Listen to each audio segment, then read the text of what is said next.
Hi guys, welcome back to the channel, welcome back to the Retro Wrestling Room. We have another very special guest with us today. We have the former ROH and WWE superstar, a man who is currently facing the who's who on the indie scene, wrestling all over the US and beyond at the moment. We have the Disruptor himself, we have the one and only Donovan Dijak. How's it going, mate? It's going great. How are you? Yeah, really good. Thank you. Thank you so much for joining us today. Um, Gotta start. You've made news again lately. Something that you are very good at doing, going viral on Twitter, and that is the new partnership that seems to be sprouting up in MLW. You and Bishop Dyer. How long have you known Bishop for now? How long have I known him? I first met him, I suppose, like it passing in like 2019, something like that. But yeah, we didn't really start working together per se until, we were in the same locker room for a little bit, 2020, 2021, something like that. A little bit of 2022.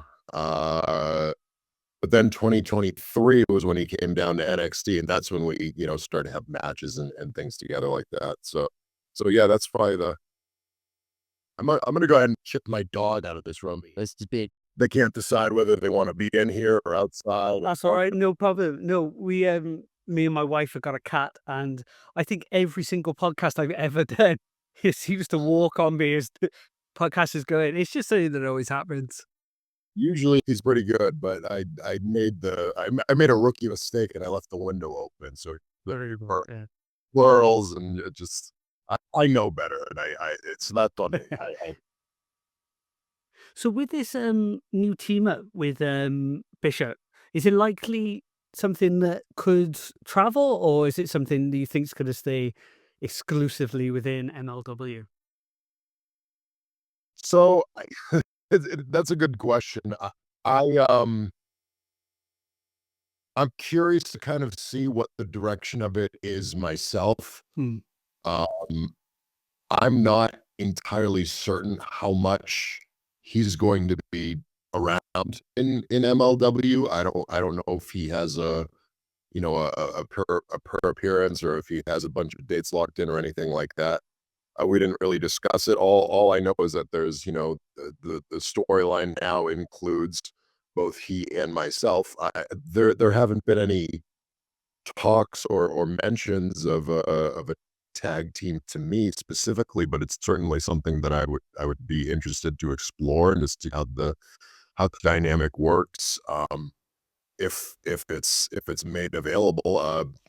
That being said, I'm sure he'd be open to the idea of doing it together on the problem here, and I don't want to get into the nitty-gritty of the business or anything like that, but the problem that sort of begins to arise with a situation like this is usually most companies, especially independent companies, but even bigger companies, they're usually trying to take advantage of someone who has a notable television name and history in WWE and things like that, and to be able to combine both of those into one package instead of splitting them up into multiple opportunities is usually not the course of action that most people take, especially if it's not an established tag team, like the Hardy Boys or something like that. But you never say never, so it's certainly on the table. I don't think he or I would be opposed to it.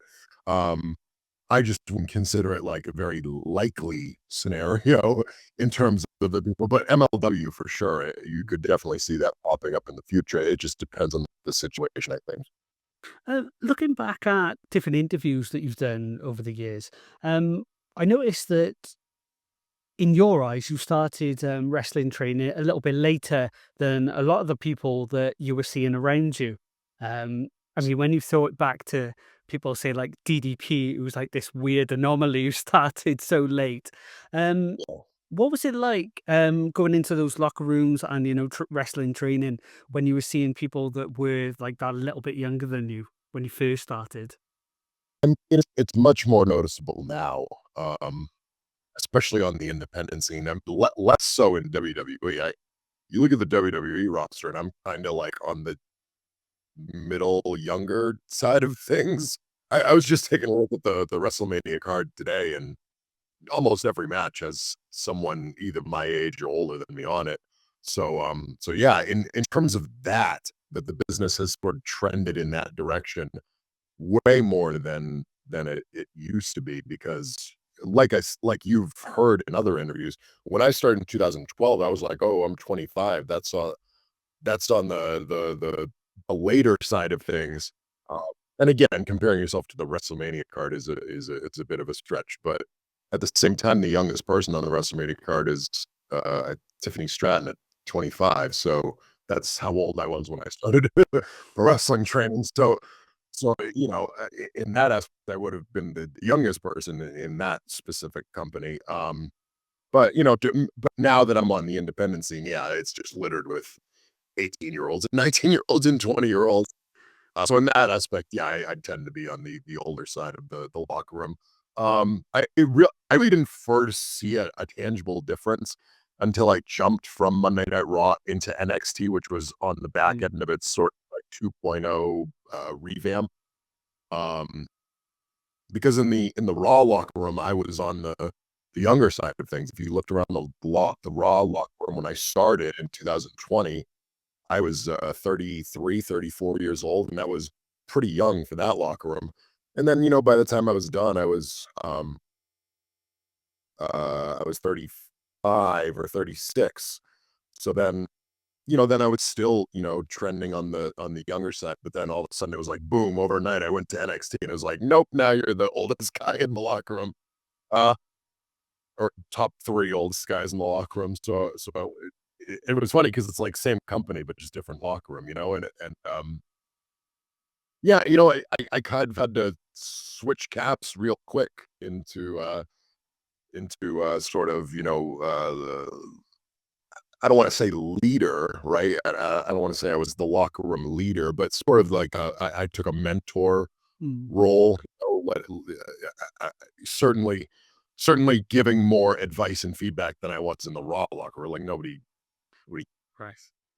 nobody was interested in my advice and feedback in the Raw locker. All of that more experience that I did, and then it quickly shifted into now I'm the one with all the experience. So that's kind of the role that I started to take, and now even more so because I have just on the independent scene, it's significantly more Mm. experience than most of the people I share a locker room. So yeah, now I'm training full time in two different avenues. I both train at the New England Pro Wrestling Academy in person. I have online classes at dijakwrestling.com with the Dijak Wrestling Academy. So yeah, it's I do seminars all over the world. I just did a seminar 2 days ago in Hamburg, Pennsylvania. I have a seminar coming up in England this weekend. So yeah, I'm really all over the place.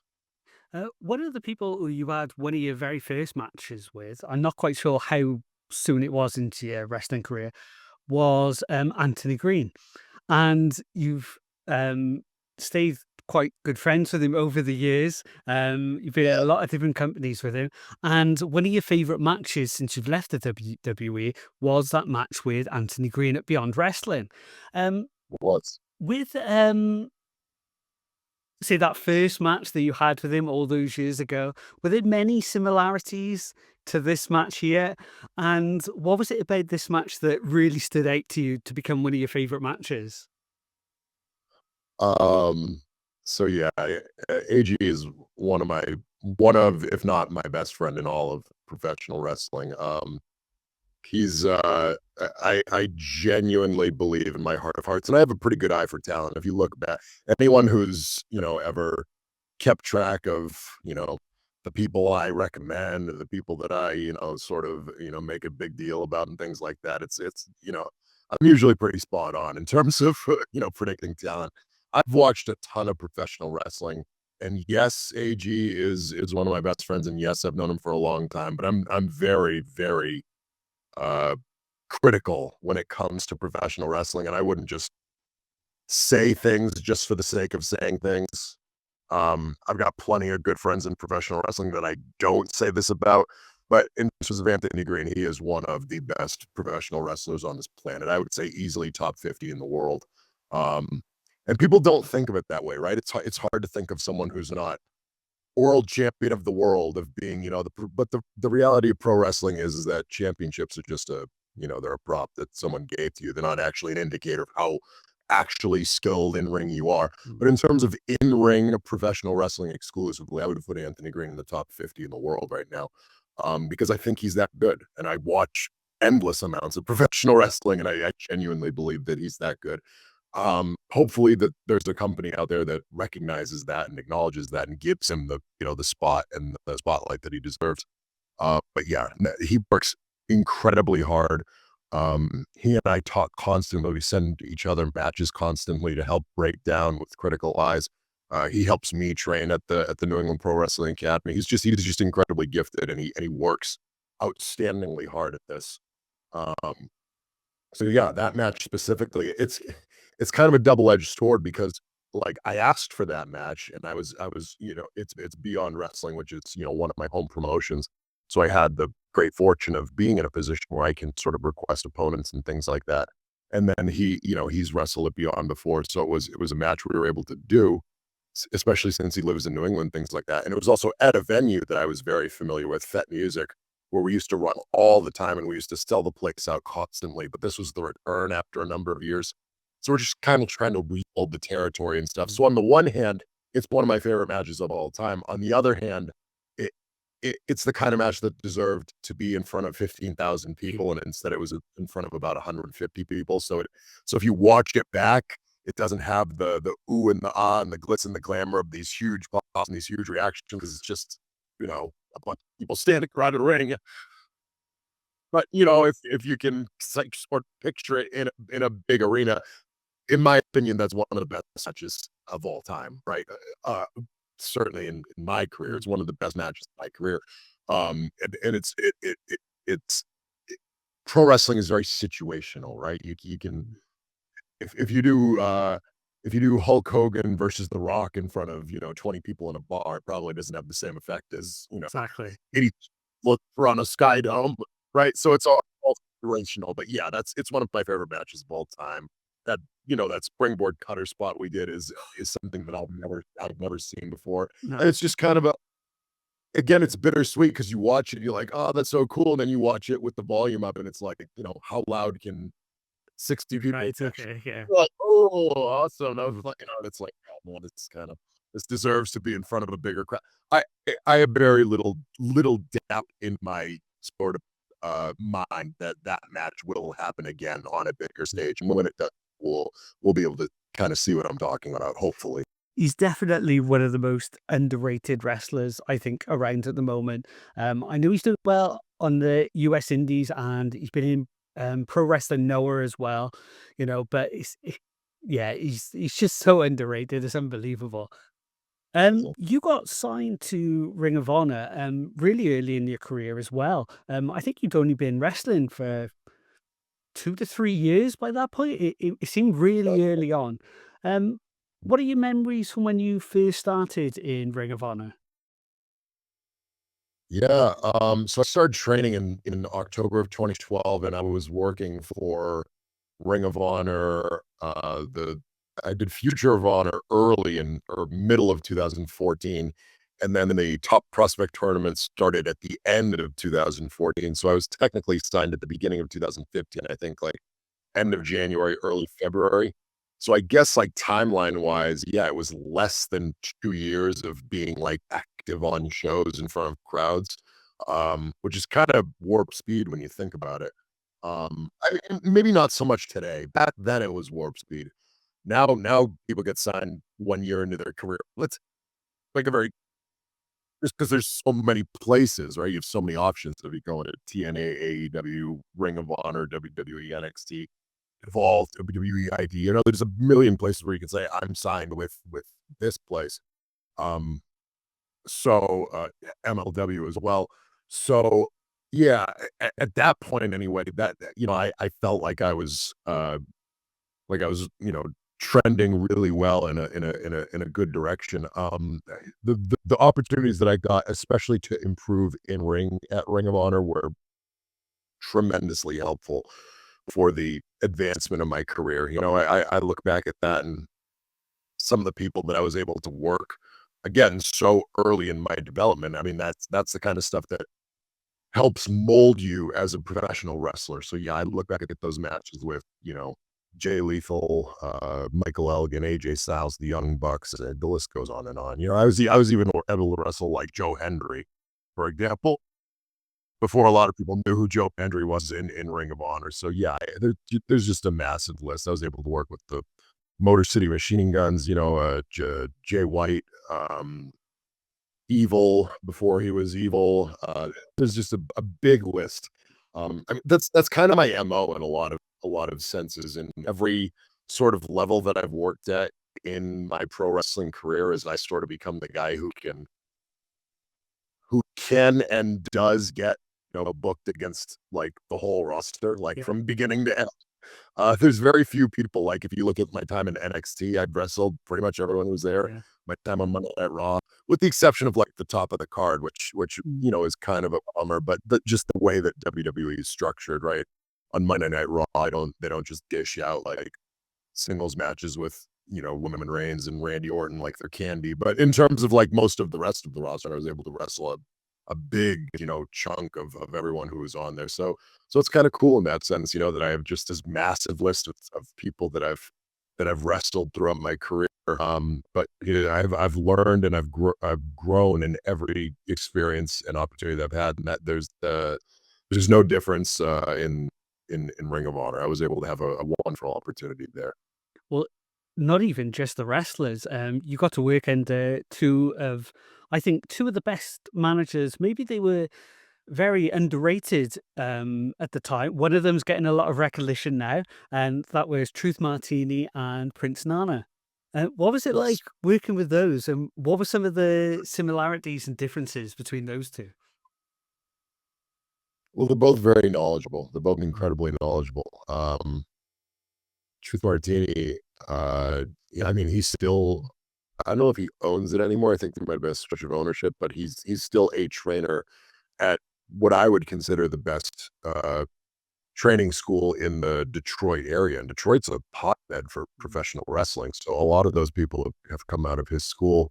I know just off the top of my head, like Juice Robinson and Danhausen, for example, are guys that came from the House of Truth school. So he's a very knowledgeable professional wrestler in ring in his own right. So I was able to sort of pick his brain, and just the whole House of Truth. Jay Lethal was the world champion at the time. Jay Lethal is one of the best in ring wrestlers in the world. I considered him in my for a very long time, he was who I would consider in a tie for the best wrestlers that I've ever had the chance to be in the ring with AJ Styles. So that tells you the kind of company he keeps in terms of how good he is in ring.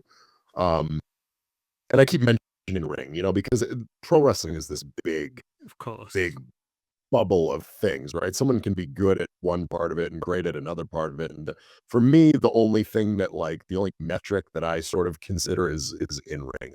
Because a lot of this other stuff is like booking, and it's like how cool is your entrance, and like Yeah. how much time do you get, and things like that. A lot of stuff that's not necessarily in our control.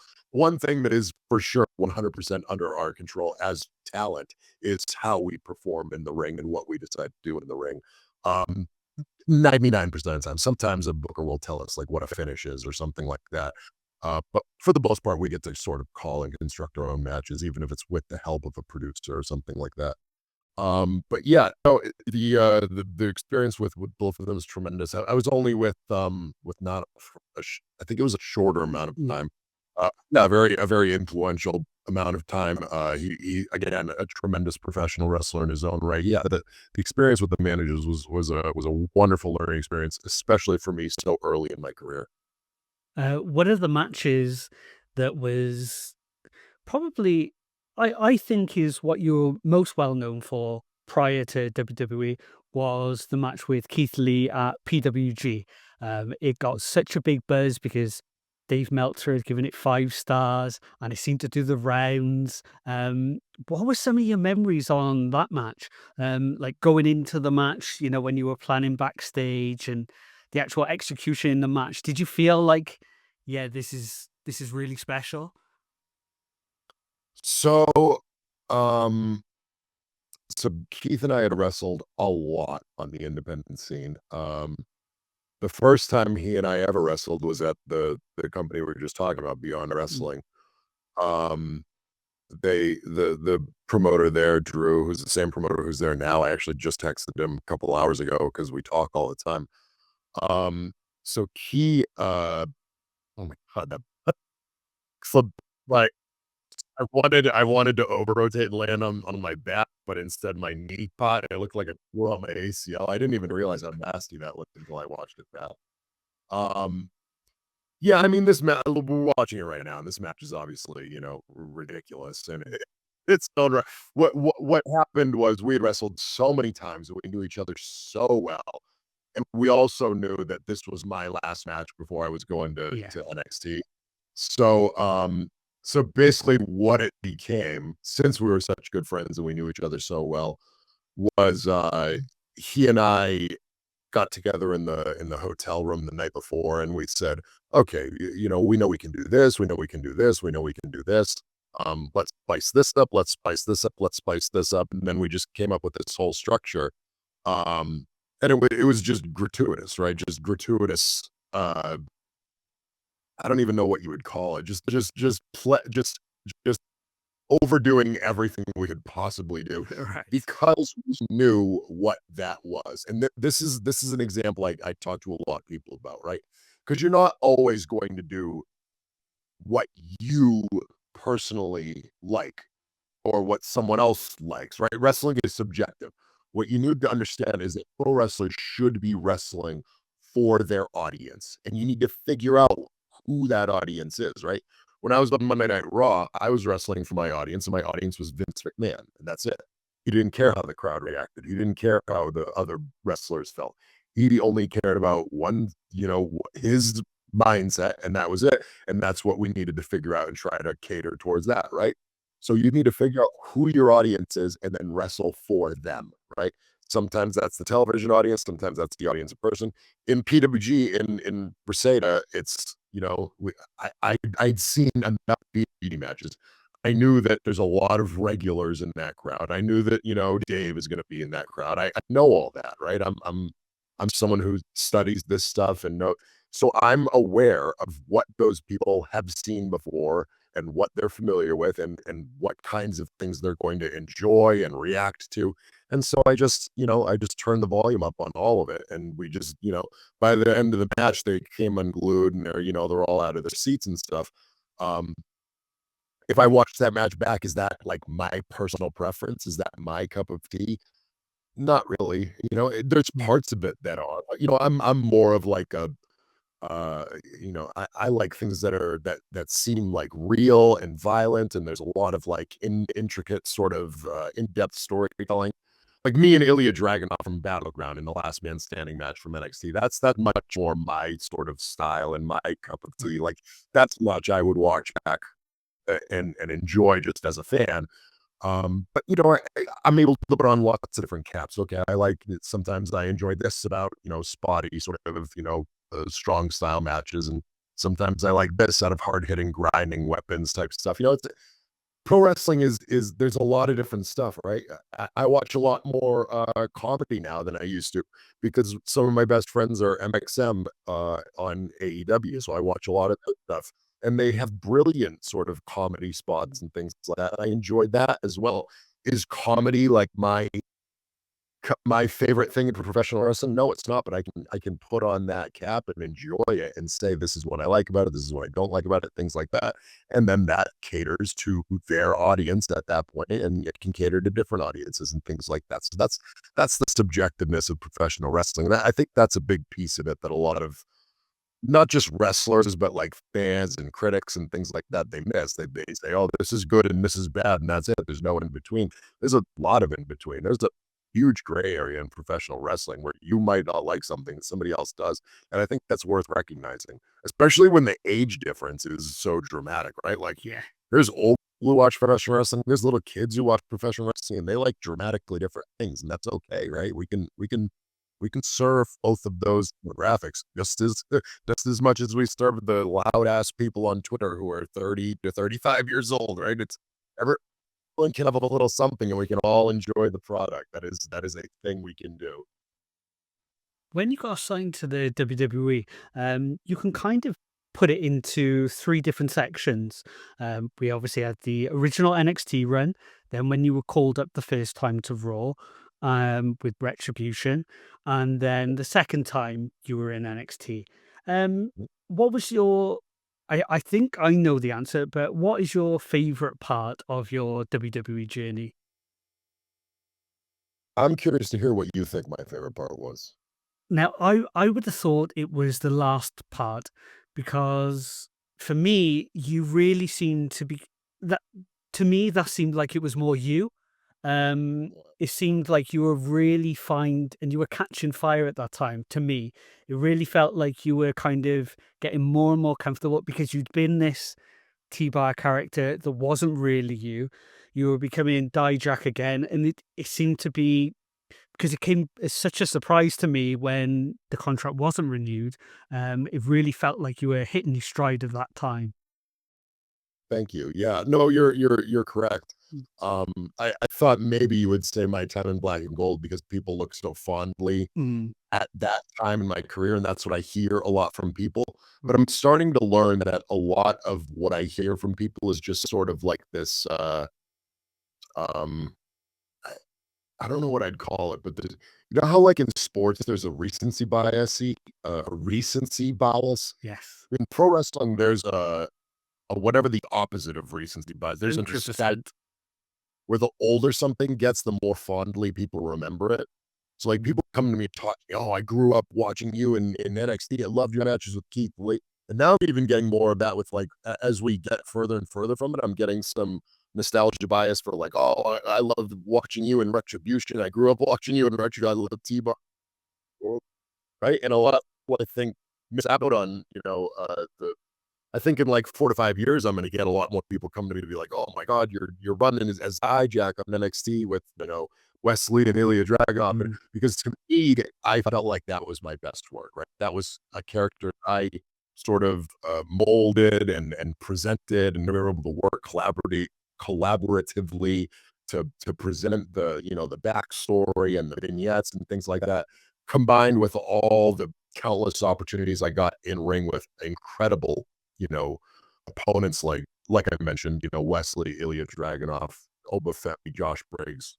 The list goes on and on. If we count TV as well, then I was wrestling Carmelo Hayes, Baron Corbin, like we mentioned. Mm. Just an endless list of people, Apollo Crews, hundreds of opponents that were all, amazing. It felt like I was getting just incredible opportunities every single week.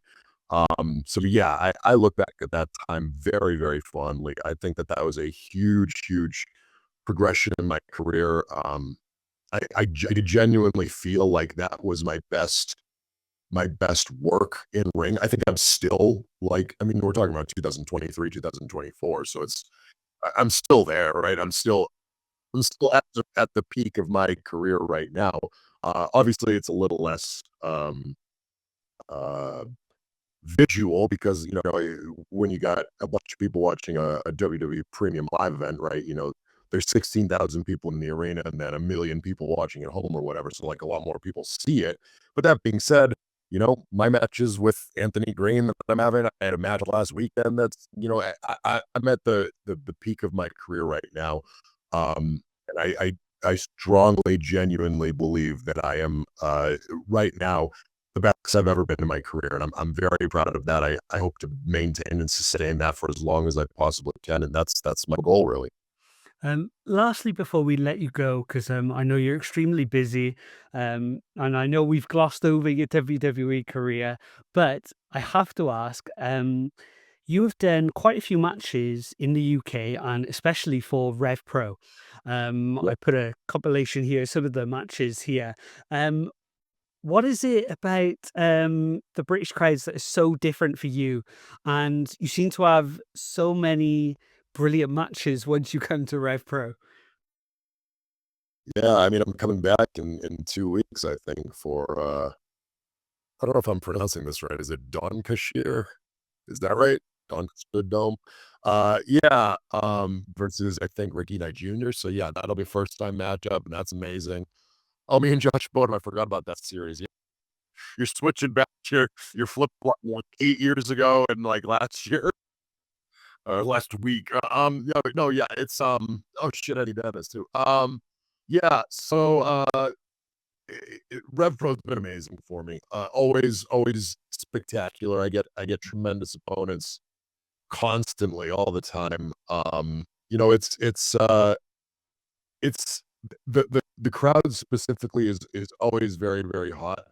Um, I will say this, that we were put in a very difficult spot in my last Rev Pro match because it was there, the Copper Box. Mm. I don't remember exactly what the name of the actual show is, but it was at the Copper Box Arena, and it's their biggest show of the year. But the match we had to follow was like this 25-minute women's match with it were just there was like bulls and barbed wire and base mats was bleeding, and I had to mop up the blood. And then I walk out and it's like, "Oh my god, we had like 12 minutes or something." So I was like, "Oh man, we're screwed." And the crowd was dead, and they had every right to be dead, right? That was a very difficult match. And they obviously came back up for the main event because there were tons of stakes in the main event. But yeah, people look back at that match and go like, "Wow, that match," people like bury that match online. It was a difficult spot for us to be in. You watch it in a vacuum, it's really not a bad match. It was just in a difficult spot, and the crowd is like, "We're tired from from the epic madness we just saw." So, yeah, but, if you isolate that one, then the Red Bull crowds have been absolutely tremendous for me. Yeah, I expect nothing different on April 20th when I head back there. I think that match should be incredible. Well, and I completely forgotten about that match before.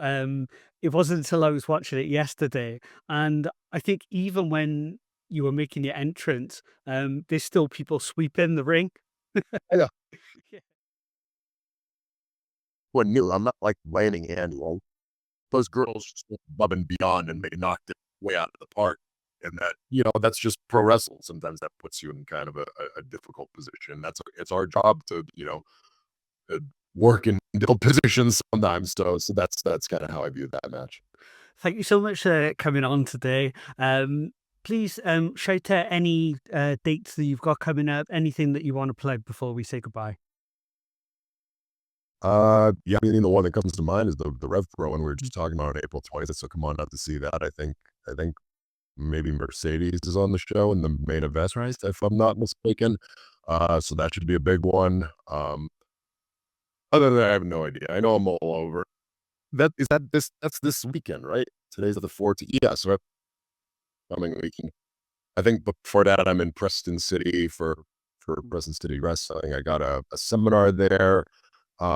This Thursday. No, that's a closed event. I can't even talk about that. But if you go to Rowan University in New Jersey, you can come on out to see me at their madness thing on Thursday, but you can't get tickets unless you go to that school. So, but yeah, that's my upcoming week. Other than that, just head on over to DataJackWrestling.com. Check out all the stuff that I have there if you want to learn how to be a professional wrestler online with online courses. I can't teach you how to bump and how to hit the ropes and do all that stuff, but I can teach you about the psychology and get you mentally prepared for in-ring training on DijacWrestling.com. We got a new 8-week session coming up. It'll start in the middle of May 13th or May 15th. Meets once a week for a couple hours. Come on, join us. Join us. Have some fun. Brilliant. Thank you ever so much for coming on today. We'll wrap this up and we'll say a proper goodbye in a moment.